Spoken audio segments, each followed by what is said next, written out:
Astaghfirullah. Bismillahirrahmanirrahim. Assalamualaikum warahmatullahi wabarakatuh.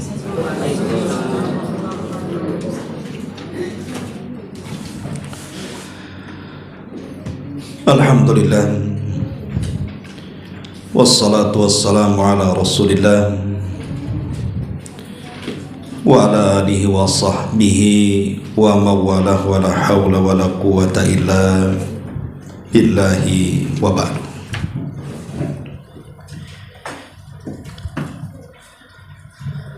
Alhamdulillah, di siang hari ini kembali kita bisa duduk untuk bertolabul ilmi di Saung Sunda Sawargi. Salawat dan juga salam demi keberkahan majelis di siang hari ini kita hadiahkan kepada Rasul kita Nabi besar Muhammad sallallahu alaihi wa alihi wasallam. Pembahasan di siang hari ini, sebagaimana yang sudah disebar tentunya, kita akan bicara tentang ancaman keras bagi orang yang melalaikan atau bahkan meninggalkan salat. Pembahasan ini sebenarnya pembahasan ringan saja, karena pembahasan salat ini saya kira setiap kita sudah sering mendengar beberapa guru-guru kita menjelaskan tentang seputar hukum meninggalkan salat. Tapi saya di sini hanya sekedar mengingatkan kembali tentang ancaman-ancaman orang yang meninggalkan salat untuk menyegarkan ingatan kita bahwa perkara salat ini bukan main-main, karena dia adalah rukun dari tegaknya Islam. Namun sebelum kita menjelaskan tentang hal ini, sedikit kita bicara soal pengaruh salat itu sendiri. Karena orang yang meninggalkan salat, dia tidak akan mendapatkan pengaruh-pengaruh ini.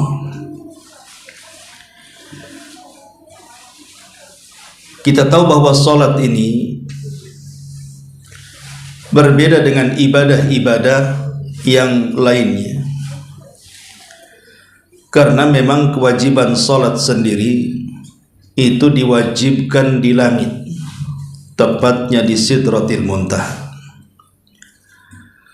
Berbeda dengan ibadah-ibadah yang lainnya selain salat seperti puasa, haji, zakat, atau bahkan hampir secara keseluruhan ibadah itu diperintahkan di bumi, baik yang wajib ataupun yang sunnah.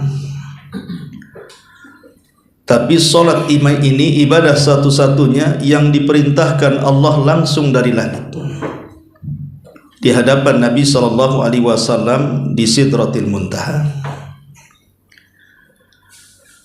Yang kedua, salat ini saat diperintahkan oleh Allah Subhanahu wa ta'ala, Allah tidak menggunakan perantara, di mana ibadah-ibadah yang lain saat diperintahkan Allah semuanya lewat perantara Jibril, yang Allah perintahkan untuk turun ke bumi dan menyampaikan kepada Rasul untuk disampaikan kepada umatnya. Tapi salat ini tidak, Allah tidak menggunakan Jibril sebagai perantara, tapi Allah bicara langsung dengan Nabi. Makanya Nabi SAW juga mendapatkan gelar Kalimur Rahman, Nabi yang langsung berbicara dengan Allah Subhanahu wa ta'ala, sama dengan Adam, sama dengan Musa alaihi salatu wassalam. walaupun kalimat kalimur rahman lebih disematkan kepada Musa. Kemudian yang ketiga, ibadah salat ini atas undangan Allah. Memang Allah yang mengundang Nabi SAW untuk datang berziarah menghadap dia.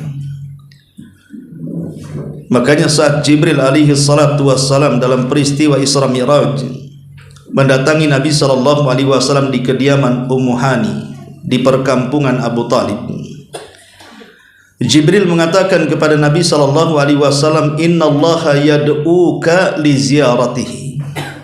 Sesungguhnya Allah mengundang engkau wahai Muhammad untuk menziarahinya. Maksudnya menziarahi Allah.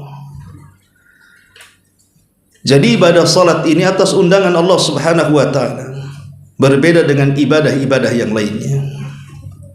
Dan yang paling penting, salat adalah ibadah yang menentukan seluruh ibadah-ibadah yang lainnya. Kalau salatnya baik, maka ibadah lainnya dianggap baik.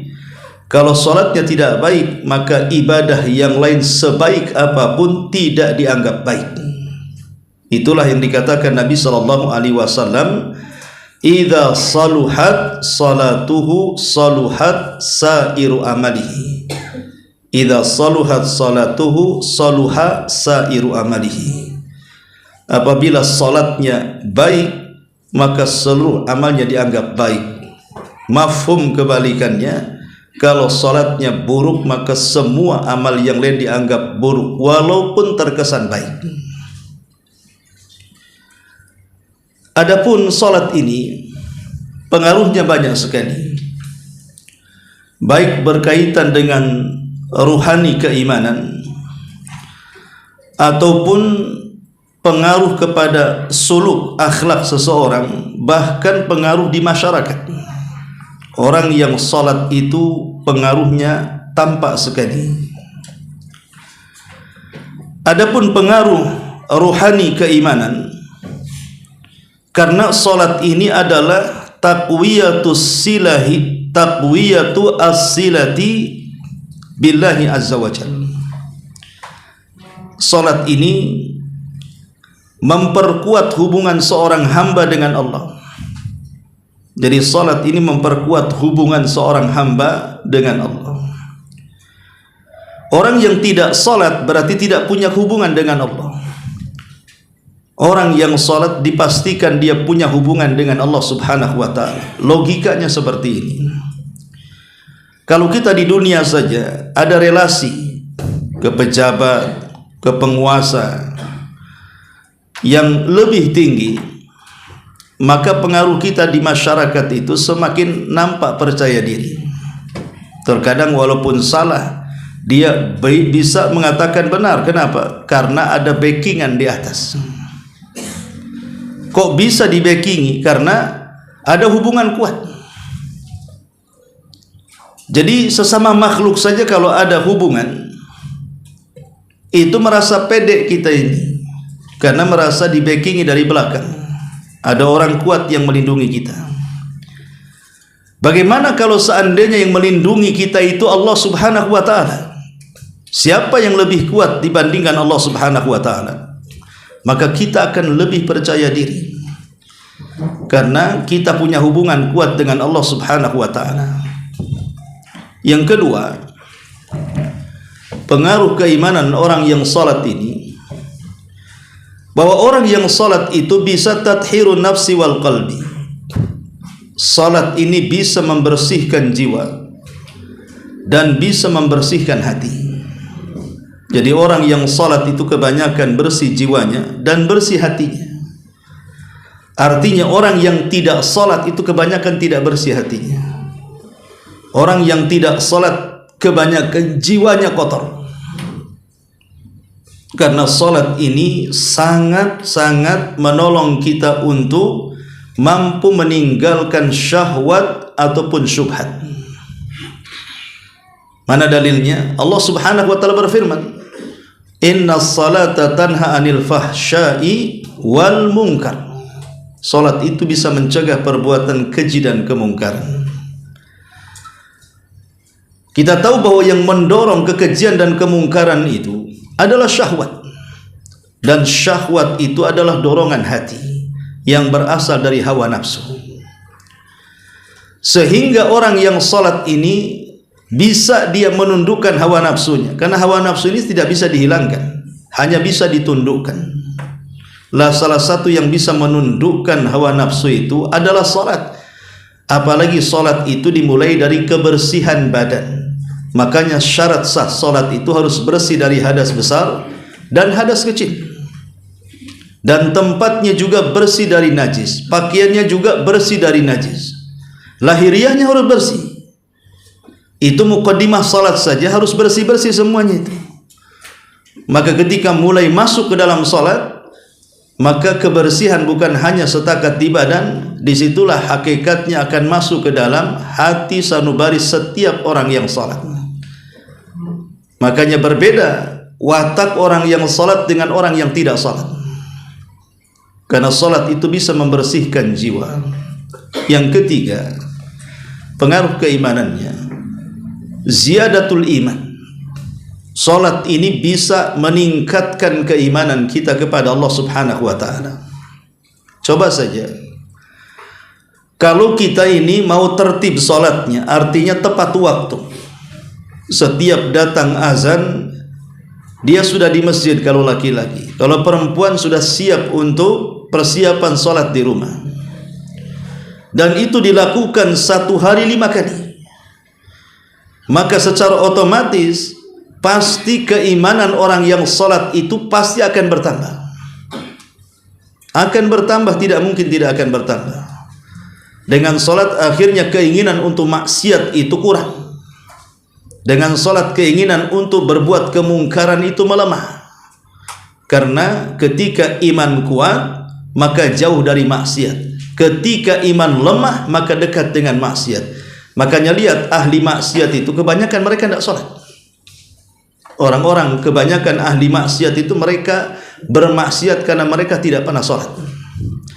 Walaupun kita tidak mengingkari ada juga orang yang salat melakukan kemaksiatan, tetapi jumlahnya tidak lebih banyak daripada orang yang tidak salat melakukan kemaksiatan. Itu pun karena dilakukan salatnya tidak benar-benar salat. Kalau betul-betul salat, tidak mungkin dia melakukan kemungkaran dan kemaksiatan.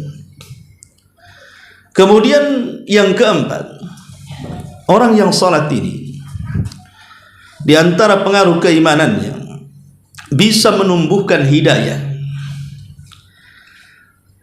Coba bayangkan dalam setiap rakaat salat kita berdoa kepada Allah Subhanahu wa taala meminta hidayah. Ihdinas siratal mustaqim, siratal ladzina an'amta alaihim ghairil maghdubi alaihim waladhdallin. Itu setiap rakaat itu, baik salat wajib atau salat sunnah. Anggaplah salat wajib, berarti kalau salat wajib kalau kita hitung 5 waktu berarti 17 kali. Karena 17 rakaat artinya 17 kali kita membaca ihdinas siratal mustaqim. Kalau kita betul-betul ketika membaca ini kita meminta hidayah, tidak mungkin Allah tidak memberikan hidayah. Cuman terkadang karena kita ini asal-asalan bacaannya, ya asal-asalan juga minta hidayahnya. Sehingga kedatangan hidayah tidak cepat. Tapi kalau kita sungguh-sungguh dalam setiap gerakan dan bacaan, apalagi ketika membaca ihdinas siratal mustaqim dalam Al-Fatihah, maka saya yakin orang yang salat itu akan bertambah hidayahnya. Kesadaran dirinya itu akan muncul dan bertambah. Ini yang kelima. Kemudian yang keenam, yang kelima, mau ke-10 aja tadinya.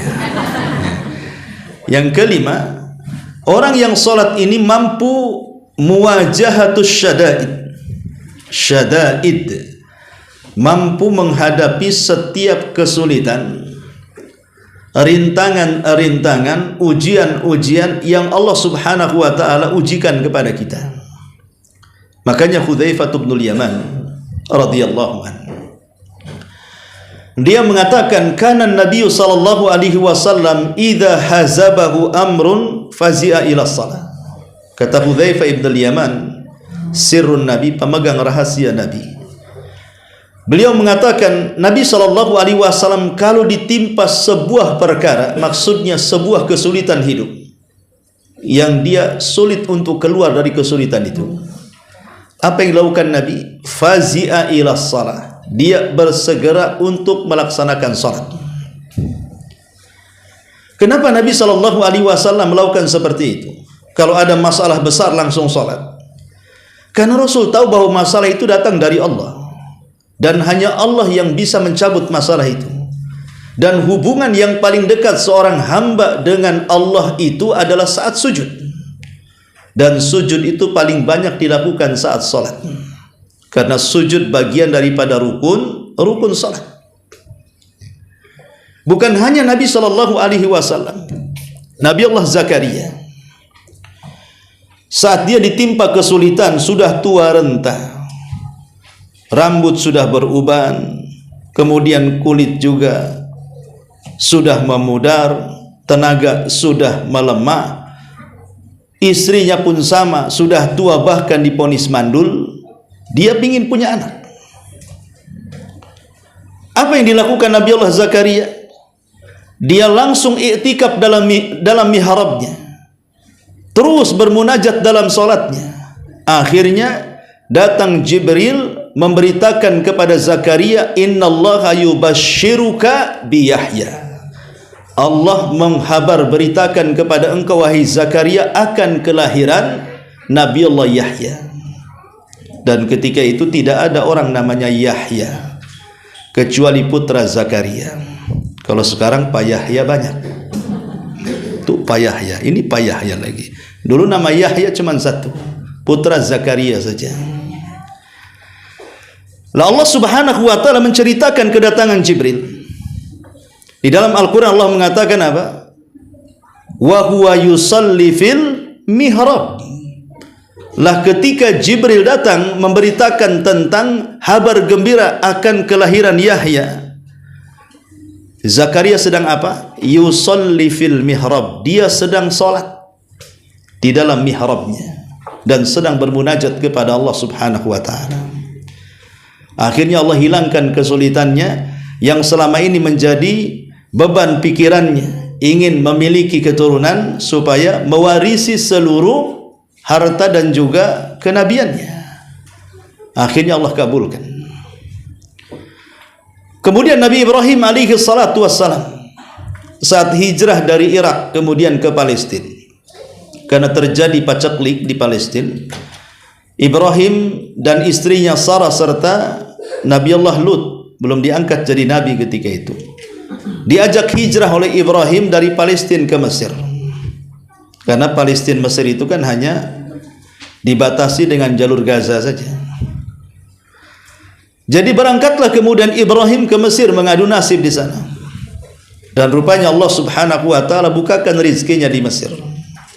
Tapi masalahnya raja Mesir Fir'aun di zaman Nabi Ibrahim ini ada kelainan. Tidak tahan melihat istri orang yang cantik. Kalau ada orang istrinya cantik, maka suaminya dibunuh, istrinya diambil raja. Itu kelainannya. Jadi raja ini boleh rakyatnya kawin tapi sama yang jelek, yang cantik-cantik diambil dia. Ya. Sementara Sarah ini dia wanita tercantik, dia mewarisi kecantikan separuh Hawa, sama dengan Yusuf alaihi salam mewarisi separuh ketampanan Adam. Jadi wanita tercantik di dunia ini istrinya Ibrahim. Kalau laki-laki tertampan ya Nabi Allah Yusuf dan Rasul kita Muhammad sallallahu alaihi wasallam. Makanya Siti Sarah ini kemana-mana ditutup mukanya. Tapi satu hari ketika kemudian datang angin, terbukalah tuh niqabnya. Nampaklah para prajurit raja. Dilaporkan kepada raja bahwa ada wanita sangat cantik sekali. Ya, raja langsung instruksi saja, tangkap. Ketika kemudian Ibrahim mengetahui bahwa istrinya akan ditangkap, maka Ibrahim alaihi salatu wassalam untuk menyelamatkan jiwanya juga, Ibrahim mengatakan kepada Sarah, bilang nanti kepada prajurit raja, kalau kau ditangkap, kau jangan bilang istriku, bilanglah saudariku. Ibrahim tidak salah, maksudnya saudari seagama gitu ya, karena ketika itu tidak ada orang Islam kecuali mereka saja. Ini namanya tauriyah dalam Islam itu. Tauriyah maksudnya berdusta untuk menyelamatkan. Betul-betul ditangkap. Saat ditangkap itulah kemudian Ibrahim langsung salat. Kemudian Sarah dibawa ke istana. Ketika kemudian sang raja melihat wajahnya yang cantik, hampir langsung dijamah. Tapi kemudian Sarah berdoa kepada Allah agar Allah melindunginya. Tiba-tiba kemudian tangan sang raja menjadi setruk, tidak bisa digerakkan. Kemudian sang raja melihat karena Sarah melafal-lafalkan sesuatu, maka dia meminta kepada Sarah untuk melepaskan agar dia tidak setruk lagi. Maka Sarah berdoa kepada Allah karena raja ini berjanji tidak akan mengganggunya. Akhirnya Allah kabulkan, dilepaskan, tidak setruk lagi. Rupanya dia masih penasaran tuh. Sudah sembuh mau dijamah lagi, Sarah berdoa lagi, setruk lagi. Akhirnya minta didoakan, sembuh lagi, masih penasaran ketiga kalinya, mau disentuh lagi. Kemudian Sarah berdoa lagi, sudah sembuh, setruk lagi. Sampai ketakutan dia. Akhirnya dia marahi para penjaga yang menangkap Sarah dan mengatakan, aku suruh kalian datangkan manusia, kenapa kalian datangkan setan kemari, katanya. Akhirnya kemudian sang raja mengatakan, kau lepaskan aku akan hadiahkan sesuatu kepadamu. Akhirnya Sarah berdoa, kemudian sembuh setruknya raja. Raja ketakutan, kemudian memberi hadiah seorang wanita namanya Hajar. Dihadiahkan kepada Sarah. Dan Hajar ini putra raja yang dikalahkan kerajaannya, kemudian ditawan. Jadilah kemudian tawanan Raja Mesir. Itulah yang dihadiahkan kepada Sarah, yang kemudian oleh Sarah dihadiahkan kepada Ibrahim. Lah saat Sarah pulang dengan Hajar, Ibrahim sedang berdoa di mihrab. Ulama mengatakan ketika menjelaskan hal ini, lihat bagaimana salat bisa menyelamatkan makarnya seorang raja zalim.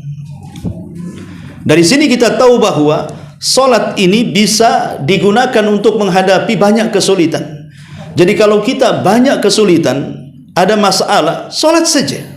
Minta kepada Allah Subhanahu wa taala agar Allah yang menyelesaikannya. Karena sebesar apapun kesulitan, kalau Allah ikut campur tangan, mudah diuraikan masalahnya.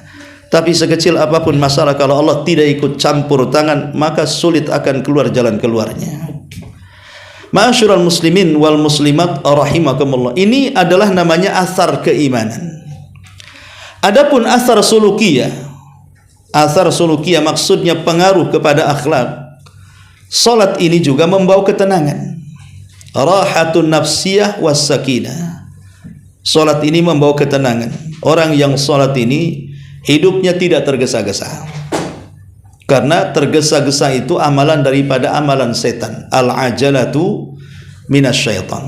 Walaupun tidak semua tergesa-gesa itu tercela, tapi asal tergesa-gesa itu tercela. Hanya beberapa perkara tergesa-gesa itu sangat disyariatkan seperti tobat. Ya, tobat harus segera. Jangan kemudian nanti-nanti, kapan lu tobat? Nunggu umroh. Sudah umroh lewat saung Sunda, tak tobat-tobat juga. Ya. Karena ada orang yang kemudian mereka menanti-nanti, tak boleh. Kalau tobat ala ajalah itu lebih baik. Ya. Atau menikahkan anak wanita. Kita punya anak gadis sudah mau kawin, ya, maka langsung carikan. Apalagi kalau sudah ada jodohnya dan kita lihat sudah cocok. Apalagi gadis-gadis di zaman sekarang kan beda dengan gadis di zaman dulu. Kalau gadis zaman dulu dicarikan orang tuanya mau saja. Dan orang tua kalau mencarikan jodoh di zaman dulu itu pasti bagus untuk anaknya. Kalau sekarang orang tua ini sudah ngalor ngidul, ngetan ngulon tuh istilahnya, nyari jodoh dan dapat, ditolak. Kenapa? Sudah ada di Facebook katanya, sudah dapat di Instagram, sudah ketemu di TikTok katanya. Akhirnya anak sekarang ini melawan orang tuanya. Tapi kalau sudah melakukan, anggaplah mungkin bahasa sekarang sudah pacaran ke sana kemari, ya, maka segera kawinkan. Takutnya mereka kawin lari. Kalau kawin lari kan nanti susah dikejarnya itu kalau orang lari itu. Ya. Cepat kawinkan saja. Karena kalau tidak pasti akan terjerumus kepada perzinahan tuh. Itu disegerakan tuh, kalau mau kawin segerakan. Intinya bahwa ada perkara-perkara itu yang memang baik disegerakan, tapi umumnya orang yang tergesa-gesa itu tidak baik. Lah biasanya bawaan orang yang sholat ini pasti tenang deh. Kalau jiwanya tenang pasti akan berpengaruh kepada akhlaknya juga. Kemudian juga sholat juga ilaj al-ghadab. Dia bisa mengobati orang yang sedang emosi, sedang marah. Makanya kata Nabi SAW, kalau Anda sedang marah, pertama yang harus diucapkan adalah ta'awudz. A'udzubillahi minasyaitonirrajim. Karena Rasulullah SAW saat melihat ada orang bertengkar, kata Nabi SAW, aku akan ajarkan kepada kalian satu kalimat yang kalau kalian baca hilang emosi kalian. Maka Rasul mengatakan, Qul a'udzubillahi minasyaitonirrajim. Katakan a'udzubillahi minasyaitonirrajim. Aku berlindung kepada Allah dari setan yang terkutuk. Karena emosi kan datang dari setan, ya. Tetapi ketika Nabi SAW menasihati seperti itu, malah marah pula orang yang marah-marah ini. Bukannya reda dan mengatakan, apakah engkau mengira aku ini gila? Katanya. Maka Rasul meninggalkan. Karena kalau Rasul melayani orang marah, akhirnya bertengkar. Jadi ibu kalau mau melerai orang marah, ibu nasihati kalau dia makin marah, bu, jangan dilayani, tinggalkan. Nanti kalau ibu layani, musuhnya bukan sama orang itu, sama ibu. Jadi segitiga marahnya jadi itu. Tapi Rasul mengatakan kalau seandainya orang itu mengucapkan a'udzubillahi minasyaitonirrajim, pasti akan hilang tuh marahnya, karena marah dari setan. Kemudian yang kedua kata Nabi SAW, ganti posisi. Kalau marahnya duduk, kalau marahnya berdiri, duduk. Kalau marahnya duduk, baring. Kalau baring juga marah, jalan aja. Kalau jalan marah, lari. Kalau lari marah, tak tahulah, maraton sanalah. Artinya intinya jalan sana, jalan berubah, harus berubah satu kondisi, jangan satu kondisi, supaya darahnya mengalir. Karena orang marah ini bisa mati loh, karena marah ini kadang-kadang beku, darahnya bisa mati. Makanya kenapa orang marah ini harus ganti posisi supaya darahnya itu lancar. Kalau diam saja marah, orang bisa mati tuh. Itulah syariat Islam juga memandang ke situ. Kalau sudah gonta-ganti posisi makin marah, kata Rasul berwudu. Karena marah ini dari setan, setan tercipta dari api, sementara api terpadam dengan air, maka berwudulah kata Nabi. Walaupun ada sebagian ulama mengatakan riwayatnya lemah, tapi ada yang menghasankan hadis ini. Kalau juga tidak bisa sholat, ya, kalau juga masih juga marah, habis wudu sholat. Makanya sholat ini salah satu ilaj, salah satu obat untuk meredam marah. Ma'asyiral muslimin wal muslimat rahimani wa rahimakumullah. Termasuk juga salat adalah an-nahyu anil fahsya'i wal munkar. Secara akhlak bisa mencegah perbuatan keji dan kemungkaran. Ada yang mengatakan keji ini maksiat di luar, adapun mungkar itu maksiat di dalam. Jadi kalau maksiatnya di luar itu namanya fahsya. Kalau maksiat dalam rumah itu namanya mungkar. Ada yang mengatakan seperti itu tafsirnya. Adapun secara umum di masyarakat orang yang salat ini, mereka akan melahirkan tauhidul qulub. Hati manusia itu akan bersatu. Makanya ketika Rasul bicara soal yang merapatkan saf, apa kata Rasul? La tasawwunna sufufakum. Rapatkan saf kalian kata Rasul. Luruskan, rapatkan saf kalian kata Rasul. Au la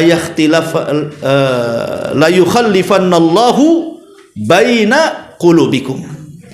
Atau kalau kalian tidak merapatkan dan meluruskan safnya, maka Allah Subhanahu wa taala akan buat hati kalian bercerai-berai.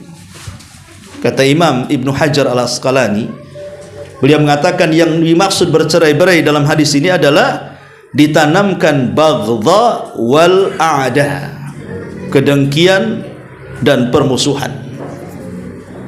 Cuman kadang-kadang aneh ya. Saya pernah sholat di masjid. Waktu jadi imam, dia ngadap makmum. Kata imamnya, rapatkan saf kalian. Karena rapat saf itu termasuk kesempurnaan sholat. Dia ngomong waktu jadi imam. Jadi satu hari saya lihat dia masbuk, imamnya orang lain. Kebetulan imam ini sholat di samping saya. Ketika saya coba rapatkan saf, dia tak mau tuh. Kan aneh, imam ini aneh nih. Ketika jadi imam dia ngomong rapatkan. Ketika jadi makmum tak mau rapat pula nih. Jadi kan aneh imam kayak gini nih ya. Makanya kalau kita ini sedang sholat jamaah, kalau mau menasihati orang yang mau tidak rapat saf itu, jangan bilang sini rapatkan. Jangan bilang begitu. Dengar nggak imam tadi? Itu saja. Apa kata imam? Rapatkan saf. Berarti kan imam yang nyuruh, bukan kalau kita bilang sini rapatkan, kita pula yang nyuruh nanti. Kok nggak dengar ya imam tadi ngomong? Harusnya kan begitu ya. Tapi tadi ada imam keblinger. Jadi imam dia ngomong rapatkan, jadi makmum tak mau rapat dia. Ini kan antara perbuatan dengan ucapan beda tuh si imam tuh ya. Intinya bahwa Nabi SAW mengatakan, kalau kalian tidak merapatkan saf, maka Allah akan buat perselisihan di antara kalian. Arti Allah tanamkan permusuhan dan kedengkian di antara kalian. Berarti orang yang sholatnya bagus, maka hakikatnya di masyarakat dia sedang menyambungkan hati satu dengan yang lainnya. Mudah saja masyarakat itu bersatu atau tidak, lihat sholatnya. Kalau rapat berarti memang kebanyakan bersatu masyarakat di sini. Kalau centang perenang, kadang-kadang nggak ada orangnya diganti sajadah, ya kan? Karena ada orang sholat itu kan main kapling sajadah tuh. Kalau sajadahnya keinjak orang marah dia. Sehingga akhirnya tidak rapat safnya, yang rapat sajadahnya. Kan imam tidak mengatakan rapatkan sajadah kalian kan itu. Rapatkan saf kalian. Lah dari sini kita tahu bahwa kalau safnya rapat artinya sholatnya baik, pasti hati-hati manusia, masyarakat ini akan bersatu. Kemudian juga ta'jiz al-akhlak. Di masyarakat pasti orang yang sholat itu akan menanamkan akhlak satu dengan yang lainnya. Minimalnya kalau ke masjid laki-laki kan, akhirnya apa yang jarang ketemu, akhirnya ketemu di masjid. Walaupun mungkin sehari, mungkin pas pulang kerja maghrib ketemu di masjid. Akhirnya tahulah keadaannya si anu sakit, si anu tidak sakit. Karena kalau sudah jemaah satu masjid, kan kita hafal akhirnya. Si anu sakit atau tidak? Oh iya, kok nggak nampak kemarin sholat? Kok nggak? Ya, akhirnya saling tanya. Itulah muncul kepekaan sosialnya di sini. Intinya kalau bicara soal pengaruh sholat itu luar biasa. Lah orang yang meninggalkan sholat, maka mereka tidak akan memiliki pengaruh-pengaruh ini. Kan bahaya orang yang tidak memiliki pengaruh-pengaruh yang saya sebutkan. Baik, kita akan masuk pada pembahasan tentang hukum orang yang meninggalkan sholat. Ma'asyiral muslimin wal muslimat rahimakumullah. Pertama, orang yang meninggalkan sholat itu min a'zamidz dzunub wa akbaril kabair. Orang yang meninggalkan sholat itu dia telah melakukan dosa dari dosa-dosa besar. Bahkan sholat ini bukan hanya pelakunya telah terjerumus kepada dosa besar, bahkan bisa mengeluarkan seseorang dari keislamannya. Ingat, sholat ini bukan perkara biasa, bisa menanggalkan keislaman kita. Syekhul Islam Ibn Taimiyah sampai mengatakan, man tarakas salata jumlatan faqad kafar. Siapa yang meninggalkan salat secara jumlah, maksudnya lebih banyak meninggalkan dibandingkan melakukan. Dia salat tetapi lebih banyak meninggalkannya. Jadi kalau ada moodnya saja dia salat, kalau nggak ada moodnya ya nggak salat. Tapi kebanyakan tidak salat. Kan di masyarakat macam-macam kan. Ada orang sholat itu yang sifatnya tahunan, nunggu Idul Fitri, nunggu Idul Adha, baru kemudian dia pakai jubah gaya, karena nampak tahunan. Ada yang sholat itu main Jumatan saja, nampak ketika Jumat saja. Ada sholat itu main maghriban saja, maghrib dia sholat karena pulang kerja kan, ketika kerja nggak sholat dia. Ada yang sama sekali tidak muncul-muncul. Tapi KTP-nya Islam, kau dibilang kafir marah dia. Kau kafir ya? Enak aja aku kafir. Tengok nih, KTP ku Islam, tapi kau tak sholat kan? Tapi kan aku puasa katanya. Nah dia bilang puasa, sholat. Aku puasa. Kalau ada acara-acara aku hadir kok di situ. Buktinya aku ada sarung juga di rumah. Lah ini kan bukan dalil bahwa itu Islam. Hanya pakai sarung, pakai koko, pakai peci itu bukan dalil dia tetap di agama Islam, karena Islam itu bukan atribut, bukan KTP. Artinya di sini bahwa ingat, ini Syekhul Islam Ibn Taimiyah mengatakan siapa yang meninggalkan salat secara jumlah lebih banyak meninggalkan dibandingkan melakukan, itu sudah kafir, keluar dari Islam. Apalagi yang meninggalkan sama sekali tidak salat, itu tidak pantas dikatakan muslim. Maka kalau dia menyembelih binatang, tidak halal sembelihan. Orang seperti ini tidak halal sembelihan. Dan kalau dia meninggal, maka dia tidak layak dimandikan, dikafankan, disolatkan, dan tidak layak dikuburkan di kuburan kaum muslimin. Campakkan aja di kebun ya. Karena dia bukan muslim masalahnya. Kalau bukan orang muslim kan dia tidak punya hak untuk fardu kifayah. Hak dia itu berarti di luar daripada kepentingan Islam. Dan kalau seandainya dia menikah dan dia seorang wanita, maka dia tidak layak untuk dinikahi, karena dia murtad. Kalau ahli kitab Yahudi Nasrani masih mending, tapi orang yang kafir keluar dari Islam, tidak jelas agamanya, tidak halal dinikahi. Dan banyak lagi konsekuensinya ya. Makanya kenapa kemudian para ulama tegas bahkan tentang hukum orang meninggalkan sholat ini. Sampai ada sebagian para ulama itu satu kali meninggalkan saja sudah dianggap keluar dari Islam. Ada sebagian ulama berpendapat bahwa satu kali saja sholat kita tinggalkan, maka dianggap kafir. Walaupun sebagian para ulama ada yang menyangkal pendapat ini dan mengatakan lihat meninggalkannya. Kalau meninggalkannya karena unsur kemalasan, dia yakin sholat itu wajib, tapi karena malas akhirnya tidak melakukan, tidak sampai kafir, hanya fasik saja. Tetapi bagi ulama yang mengatakan mau malas mau tidak malas, satu kali meninggalkan tetap kafir. Kenapa? Berdalil dengan banyak dalil juga, kuat dalilnya. Di antaranya adalah ijma' para sahabat. Konsensus dan kesepakatan para sahabat mengatakan, di mata para sahabat tidak ada satupun amalan ibadah yang kalau ditinggalkan sampai ke tingkat kafir kecuali salat. Dan Rasul mengatakan, al-ahdu bainana wa bainakumus salatu faman tarakaha faqad kafar. Perbedaan kita dengan orang kafir itu salat, maka siapa yang meninggalkan dia telah kafir. Maka hati-hati ya. Karena di sini ada dua pendapat. Paling rendah dihukumi fasik, paling tinggi dihukumi kafir, keluar dari Islam. Ini yang harus dipahami, bahwa orang meninggalkan salat ini hati-hati, terancam agamanya. Ma'asyiral muslimin wal muslimat rahimani wa rahimakumullah. Salat ini bagian daripada syiar-syiar kaum muslimin.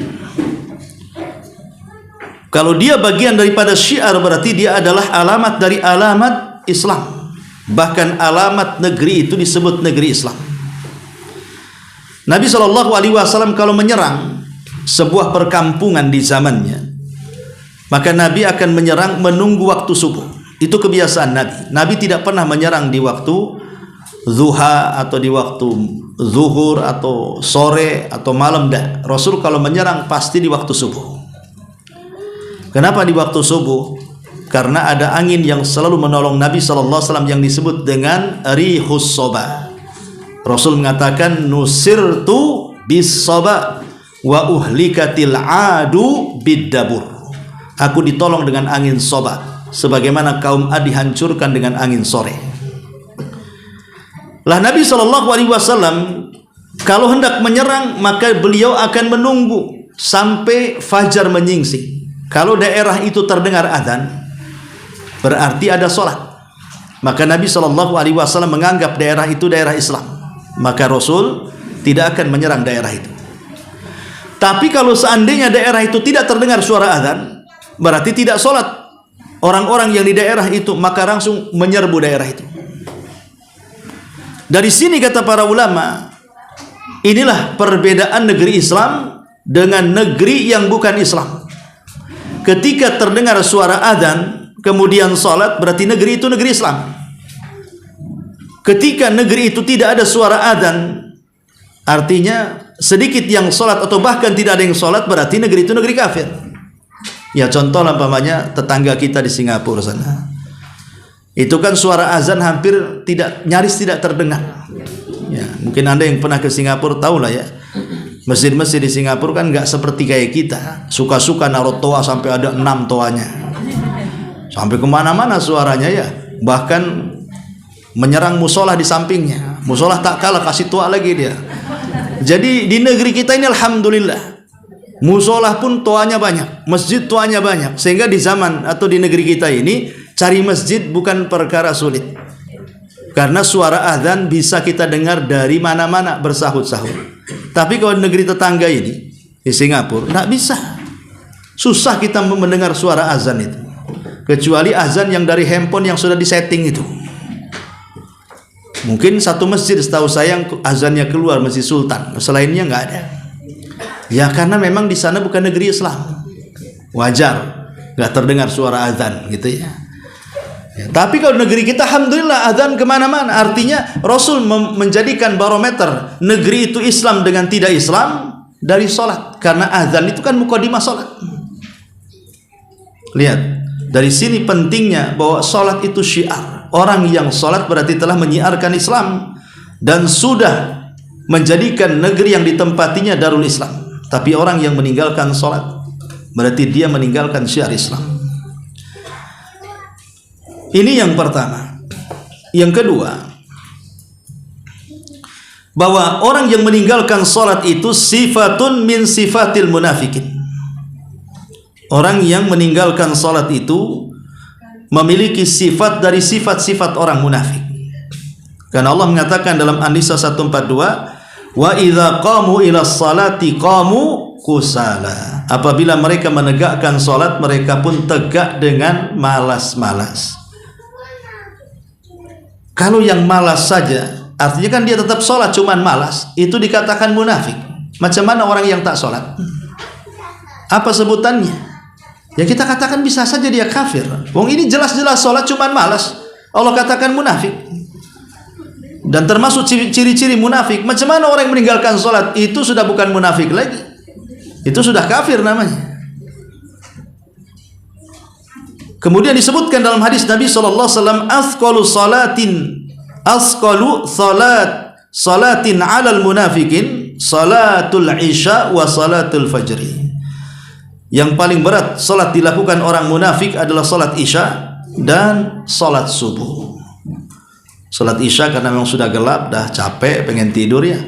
Salat subuh belum kenyang tidurnya, makanya malas untuk bangun. Makanya berat orang munafik untuk melaksanakan 2 salat ini. Kemudian yang ketiga, orang yang meninggalkan salat anna tarkas salati wa ta'khiraha min asbabi al-wuqu'i fi usari syaitani. Orang yang meninggalkan salat atau mengakhir-akhirkan salat itu menjadikan sebab kita menjadi tawanan dari tawanan syaitan. Jadi syaitan menawan kita. Dan itu disebutkan dalam hadis Nabi SAW tentang ikatan yang diikatkan setan kepada setiap tengkuk Bani Adam saat tidur. Jadi Rasul mengatakan dalam sebuah hadis, kata Nabi SAW, inna syaitan ya'qid ala qafiyati Bani Adam salasa uqadin. Jadi setan itu idnama salasa uqadin. Jadi setan itu mengikat anak Adam saat dia tertidur dengan 3 ikatan. Dan itu dirasakan oleh kita semua. Mereka datang kepada kita. Makanya sering saya katakan bahwa setan itu tidak bisa menguasai otak depan manusia, yang disebut dengan ubun-ubun ini namanya otak depan. Kalau otak belakang itu disebut tengkuk. Jadi setan itu hanya bisa menguasai tengkuk, otak belakang. Otak depan itu tidak bisa dikuasai. Dan ini perbedaan antara barat dan Islam dalam pembagian otak. Kalau barat kan istilahnya otak kanan, otak kiri. Kalau kita otak depan, otak belakang. Lah setan ini hanya bisa mengikat otak belakang saja, namanya tengkuk, qafiyah. Berapa ikatan? 3 ikatan. Jadi setiap satu ikatan, maka setan akan memantra-mantra itu ikatannya. Apa mantranya? Nim naumatan tawilah. Sambil tiup-tiup tuh, tidur, tidur, malam masih panjang. Ya. Itu satu ikatan tuh. Udah, nanti ketika mungkin dia entah kemudian gesek sana gesek sini, sudah jam ya mungkin hampir ke waktu fajar, nampak mau bangun nih, setan datang lagi, jangan bangun, diikat lagi sama setan tuh. Nanti di mantra-mantrai lagi, nim naumatan tawilah, tidur saja, malam masih panjang.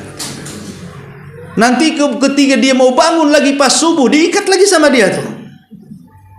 Itulah gunanya setan. Makanya kata Nabi SAW, fa idza staiqadha, kalau dia terbangun, wa dzakarallaha, kemudian dia mengingat Allah, berzikir, langsung pas tidur, alhamdulillahilladzi ba'da ma amatan ahyana ba'da ma amatana wa alaihi nusyur, maka hulat uqdah, satu ikatan telah hilang. Wa idza tawaddaa, kalau dia berwudu, hulat uqdah, satu ikatan yang lain terlepas. Wa idza shalla, apabila dia salat, maka tiga-tiganya hilang. Ketika tiga-tiganya hilang, kata Nabi SAW, sara tayyiban nafsi nasyatan, maka jiwanya akan bersih, dia pun akan semangat seolah-olah memiliki target dalam hari itu, apa yang harus dia lakukan. Tapi sebaliknya kata Rasul, kalau seandainya ikatan itu tidak terurai, dia tidak mau bangun, tidak mau wudu, tidak mau sholat gitu ya, bangunnya jam 6 langsung mandi, langsung ke pekerjaan, maka Nabi SAW mengatakan jiwanya pasti buruk dan tidak akan selamat dari masalah. Seolah-olah masalah itu datang, entah dari mana masalah itu, tahu-tahu ada masalah aja satu hari itu. Kenapa? Karena dia tidak dapat perlindungan Allah. Man shallal fajra fahuwa fi dhimmatillah, kata Nabi. Siapa yang sholat fajar, maka dia dapat perlindungan Allah Subhanahu wa ta'ala, dapat perlindungan dari Allah Subhanahu wa ta'ala. Intinya bahwa orang yang meninggalkan salat, maka dia akan menjadi tawanan dari tawanan-tawanan syaitan, tertawan hidup kita oleh setan. Kemudian yang keempat, anna tarkas salati wa ta'khiraha min asbab al-gharaq fi syahawati, min asbabil gharaqi fi syahawati. Orang yang meninggalkan salat dan mengakhirkannya itu penyebab orang akan tenggelam dengan syahwat. Disebutkan dalam surah Maryam 59, fa khalafa min ba'dihim khalfun adha'us salata wattaba'us syahwat fasawfa yalqauna ghayya. Maka akan muncul generasi sesudah generasi mereka, orang-orang yang mulai melalaikan salat. Ketika mereka melalaikan salat, maka mereka pun mengikuti syahwat. Maka Allah akan ancam, fasawfa yalqauna ghayya, maka mereka akan dilempar ke sebuah lembah yang ada di Jahannam, namanya lembah ghayy. Naudzubillah ya. Intinya kalau orang meninggalkan salat pasti dekat dengan syahwat, pasti dekat dengan syubhat. Dan ingat, yang menghancurkan anak Adam itu 2 penyakit. Satu syahwat menghancurkan akhlak, satu syubhat menghancurkan agama. Kalau agama sudah hancur, akhlak sudah hancur, tidak bisa dipertahankan orang ini. Apa yang menghancurkan agama? Syahwat, syubhat. Karena syubhat datang dari setan. Setan itu inginnya dihancurkan agama orang. Yang kedua, akhlak jadi rusak. Apa yang menyebabkan akhlak rusak? Hawa nafsu. Dan hawa nafsu itu yang mendorong orang untuk melakukan syahwat. Hawa nafsu beda dari setan. Memang pada setiap manusia itu punya hawa nafsu. Tanpa disetani pun hawa nafsu akan memerintahkan kepada syahwat. Lah orang yang sholat ini, maka setan tidak akan dekat dengan kita. Ketika setan tidak dekat dengan kita, berarti kita terbebas dari syubhat. Yang kedua, bersih hati kita sehingga hawa nafsu bisa ditekan, sehingga kita bisa menghindarkan daripada syahwat. Jadi orang yang sholat itu akan terhindar dari penyakit yang merusak agama dan penyakit yang merusak akhlak. Itu yang disebut dengan syahwat dan syubhat tadi. Ataupun dengan kata lain, kalau pendekatan makna syubhat dan syahwat itu seperti Nabi Adam dan iblis. Adam diusir dari sorga, dosanya apa? Syahwat. Iblis diusir dari sorga, dosanya apa? Syubhat. Itulah bedanya. Adam diusir dari sorga itu gara-gara syahwat. Apa syahwat? Syahwat perut. Kata Allah, jangan makan. Makan dia. Diusir. Urusan makan kan urusan perut. Urusan perut itu syahwat namanya. Jangan makan buah larangan, malah dimakan. Terpaksa diusir. Kalau iblis, dia nggak makan buah larangan. Iblis itu, dia tersubahati. Dia merasa bahwa dia lebih baik dibandingkan Adam saat Allah memerintahkan sujud. Tak mau dia. Apain aku sujud sama si Adam? Aku lebih baik kok. Itu menurut prasangka dia. Kenapa? Karena ada syubhat di kepalanya. Dia tidak tahu kalau Adam lebih baik dibandingkan dia. Pertama, Adam itu diciptakan langsung oleh kedua tangan Allah. Iblis tidak, diciptakan dengan kalimat kun. Ya, jadi. Kalau Allah tidak, dibentuk dengan tangannya sehingga menjadi makhluk yang paling baik bentuknya. Fi ahsani taqwim. Yang kedua, Adam ditiupkan ruh, disandarkan ruh kepada dirinya.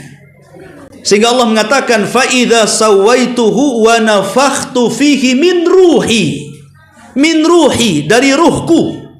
Setiap yang disandarkan kepada Allah, maka sesuatu yang disandarkan itu mulia. Baitullah, karena bait itu disandarkan kepada Allah jadi mulia. Naqatullah, untanya Nabi Saleh ketika disandarkan kepada Allah, maka unta itu jadi mulia. Ruhi, ruhku, maksudnya ruh Adam disandarkan kepada Allah, maka ruh itu menjadi mulia. Dan itu kemuliaan yang tidak diberikan kepada iblis. Kemudian Adam diajarkan ilmu, iblis tidak. Jadi kalau seandainya ada cerdas cermat antara iblis dan Adam tuh, pasti Adam menang. Karena Adam diajarkan ilmu, iblis bego, nggak diajarkan ilmu. Kan mulia. Kemudian Nabi Allah Adam dimasukkan ke dalam sorga, dikasih lagi istrinya, dimasukkan ke dalam sorga. Iblis pula dikeluarkan dari sorga. Nah, kalau iblis paham dia tidak lebih baik daripada Adam, tentu dia mau sujud. Tapi karena ada syubhat di kepalanya, dia mengatakan, aku loh tercipta dari api, sementara malaikat tercipta dari cahaya. Api dengan cahaya itu kan masih dekat dibandingkan tanah dengan cahaya. Mana ada mirip-miripnya tanah dengan cahaya? Kalau api dengan cahaya kan masih ada mirip-miripnya, karena di balik api pasti ada cahaya kan? Jadi seolah-olah si iblis ini mengaku saya dengan malaikat lebih dekat, tapi Adam dengan malaikat kan jauh panggang dari api. Lah dia mengkiaskan dengan kias batil seperti ini. Akhirnya dia merasa bahwa dia lebih baik daripada Adam. Itulah syubhat di kepala namanya. Makanya kenapa kemudian inilah namanya syubhat. Sementara Adam itu dosanya syahwat. Lah solat ini bisa menangkal syubhat dan syahwat. Orang yang meninggalkan solat pasti dia terkena penyakit syahwat dan pasti terkena penyakit syubhat. Agamanya masalah, akhlaknya juga masalah. Hati-hati orang yang meninggalkan solat ini, ya. Kemudian yang kelima, bahwa meninggalkan solat atau mengakhirkannya ini termasuk min asbabi at-tab'i ala qalbil abdi fayakun minal ghafilin. Termasuk sebab Allah akan menstempel hatinya dan dia dicap termasuk orang yang lalai. Rasul mengatakan la yantahiyanna aqwamun an wad'ihimul jama'ah aw la yakhtimanna Allahu ala qulubihim aw la yakunanna minal ghafilin. Sungguh ketika sebuah kaum mereka mulai meninggalkan jamaah, tidak mau salat jamaah, maka Allah akan menutup hati mereka sehingga mereka dicap sebagai manusia-manusia yang lalai. Kalau Allah sudah mengecap dia manusia yang lalai, siapa yang memberikan rekomendasi dia taat? Sama dengan kalau Allah sudah mengecap sesat, siapa yang bisa ngasih petunjuk? Sama dengan kalimat kalau Allah ngasih hidayah, siapa yang menyesatkan dia? Kalau Allah sudah mengecap dia orang lalai, tidak ada manusia yang mengatakan dia taat. Dan tidak ada yang bisa membangkitkan ketaatannya. Karena Allah sudah cap dia orang yang lalai, berarti selamanya dia lalai. Naudzubillah. Makanya orang yang suka meninggalkan solat ini taubatnya sulit. Sulit untuk memulai solat ini. Orang yang tadinya solat tahu-tahu meninggalkan untuk memulai itu berat sekali. Apalagi orang yang sama sekali tidak solat mau hijrah menjadi orang yang ahli solat itu berat tantangannya. Ya.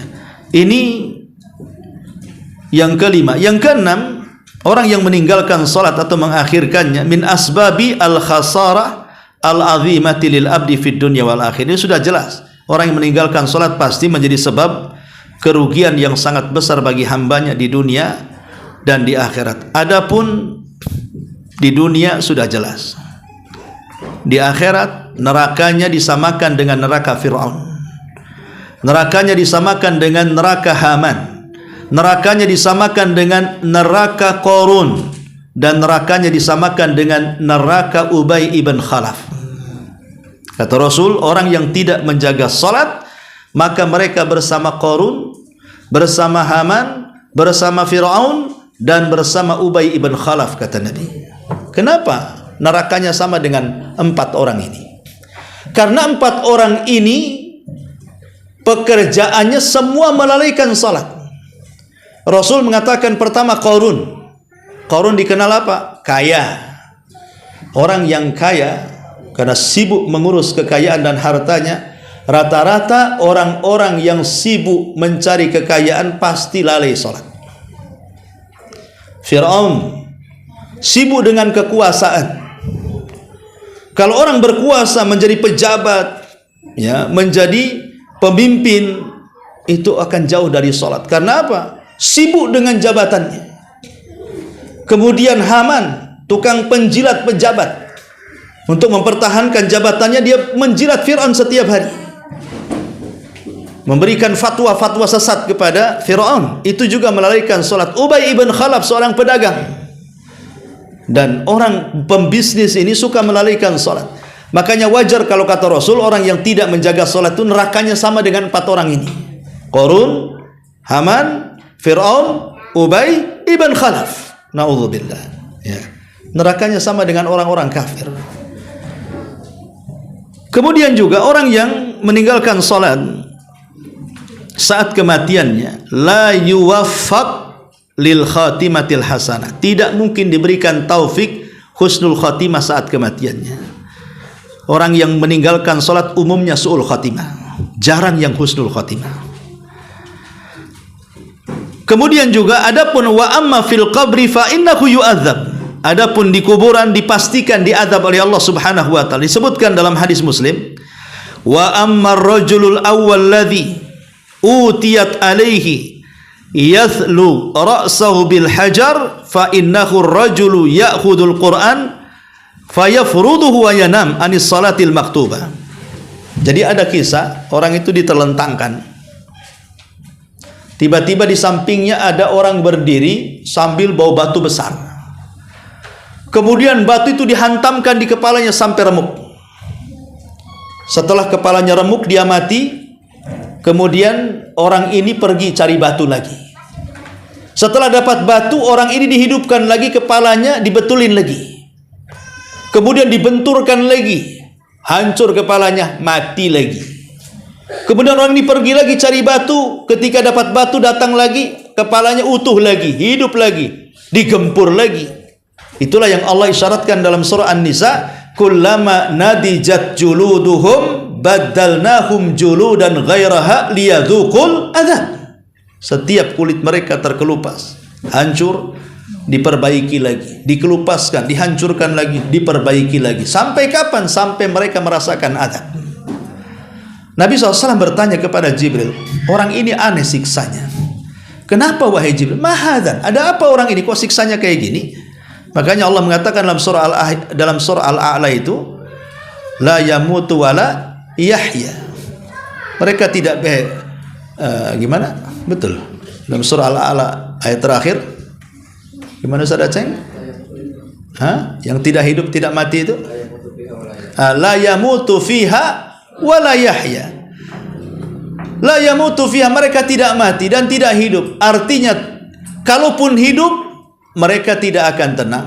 Walaupun hidup mereka tidak akan senang. Walaupun mati mereka tidak akan tenang. Kenapa? Karena tidak hidup, tidak mati. Nanti habis mati dihidupkan lagi. Nanti hidup diazab, sengsara. Kemudian mati tidak tenang, karena habis mati dihidupkan lagi. Lah itulah penduduk neraka tuh. Seperti itu. Nauzubillah. Lah, orang-orang yang seperti ini azabnya dibenturkan, kemudian kembalikan, dihidupkan lagi, dimatikan lagi, dihidupkan lagi. Jadi Rasul mengatakan maha, dan orang ini kenapa? Kata malaikat Jibril, ini orang azabnya karena ketika di dunia dia dengar suara azan, dengar panggilan salat, malah sengaja dia tidur.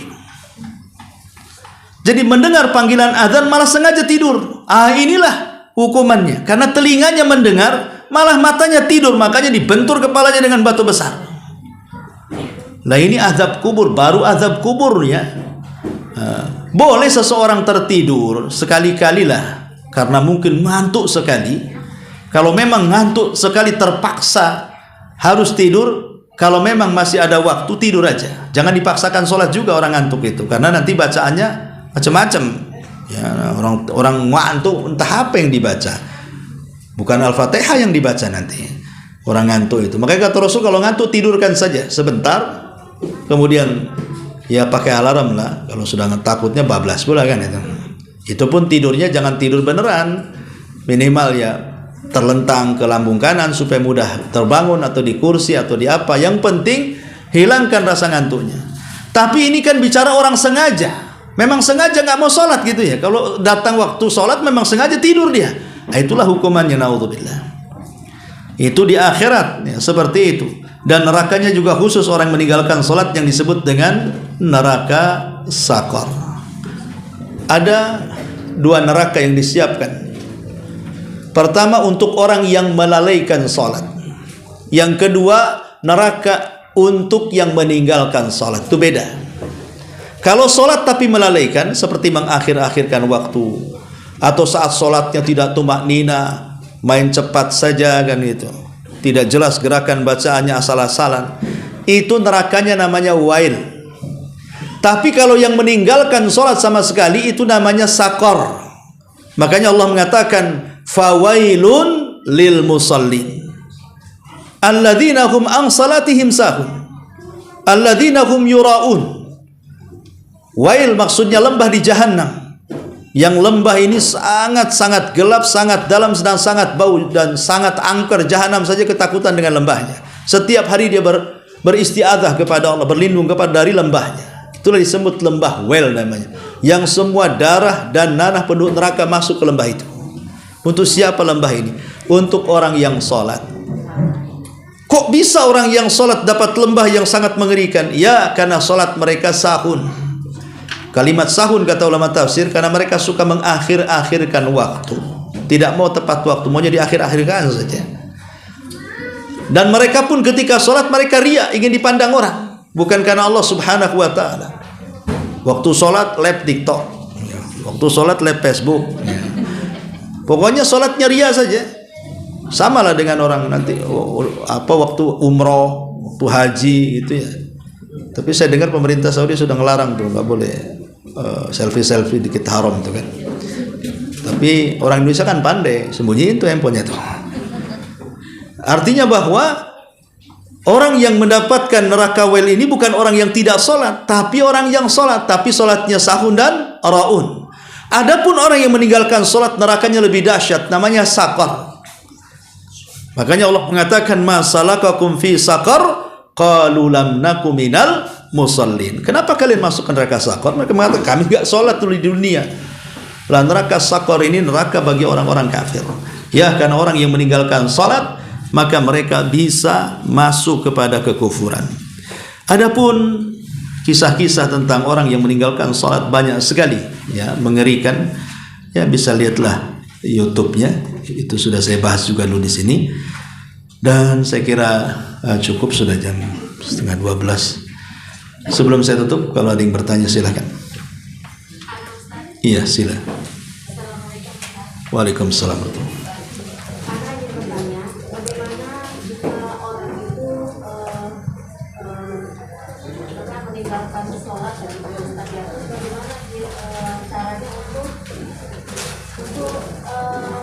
supaya ada nggak penggantinya atau bagaimana itu? Iya, alhamdulillah. Kalau seseorang kemudian dulunya tidak pernah sholat, anggap saja di usia 40 tahun baru sadar atau 50 tahun baru sadar, atau dengan kata lain ikut hijrah lah, akhirnya kemudian dia mulai sholat, menata sholat, mulai rajin sholat 5 waktu dan begitu seterusnya. Bagaimana dengan sholat-sholat yang dulu pernah ditinggalkannya? Adakah qadha dalam sholat? Hal ini pernah ditanyakan oleh seorang wanita dari Haruriyah. Ada desa namanya Haruriyah. Desa ini penuh dengan sarangnya Khawarij. Jadi ada wanita dari desa itu mengatakan kepada Aisyah radhiyallahu anha, "Wahai Aisyah, saya ingin bertanya, apakah wanita haid, bukankah wanita haid itu tidak sholat dan tidak puasa?" Kata Aisyah, betul, wanita haid tidak boleh sholat dan tidak boleh puasa. Lalu bagaimana cara menggantinya? Maka Aisyah mengatakan, dulu kami, kata Aisyah, di zaman Rasul juga pernah haid, dan kami tidak sholat dan tidak puasa, tapi kami mengqadha puasa dan tidak mengqadha sholat. Artinya kalau puasa ya diqadha, tapi sholat tidak ada qadha. Lalu bagaimana caranya kita ini menempel sholat-sholat yang pernah ditinggalkan? Karena tidak ada syariat qadha dalam sholat, maka pertama taubatan nasuha sesuai dengan syarat-syaratnya, menyesal, berjanji tidak kembali dan begitu seterusnya. Yang kedua, sebagai bentuk kita ini menyesal karena dulu tidak sholat, maka perbanyaklah sholat sunnah. Sebagai gantinya perbanyak sholat sunnah. Sholat sunnah kan banyak, ada duha, ada rawatib, ada witir, ada tahajud, ada sholat sunnah wudhu. Jadi sholat sunnah itu banyak, sholat sunnah mutlak, banyak sholat sunnah, maka perbanyak sholat sunnah. Ya, sama juga kalau dulu mungkin tidak pernah zakat, sekarang sudah tahu kewajiban zakat, entah berapa tahun saya kaya tidak zakat, ya kita tidak bisa menghitung, ya sudah banyakkan sedekah. Atau dulu meninggalkan banyak puasa Ramadan, baru kemudian aktif puasa Ramadan setelah hijrah, ya kita hitung-hitung saja berapa tahun kita tidak puasa. Kalau puasa ada qadhanya, harus diqadha ya. Kalau tidak tahu ya perbanyak puasa sunnah. Nah, tapi kalau sholat tidak ada qadha, sholat tidak ada qadha. Ada hadis tentang mengqadha sholat, tapi semuanya tidak bisa dijadikan dalil. Sebagiannya maudhu, palsu ya, dan tidak bisa terangkat. Wallahu a'lam. Baik, sampai di sini. Subhanallah bihamdika, asyhadu an la ilaha illa anta, astaghfiruka wa atubu ilaik. Allahu ta'ala alam. Assalamualaikum warahmatullahi wabarakatuh.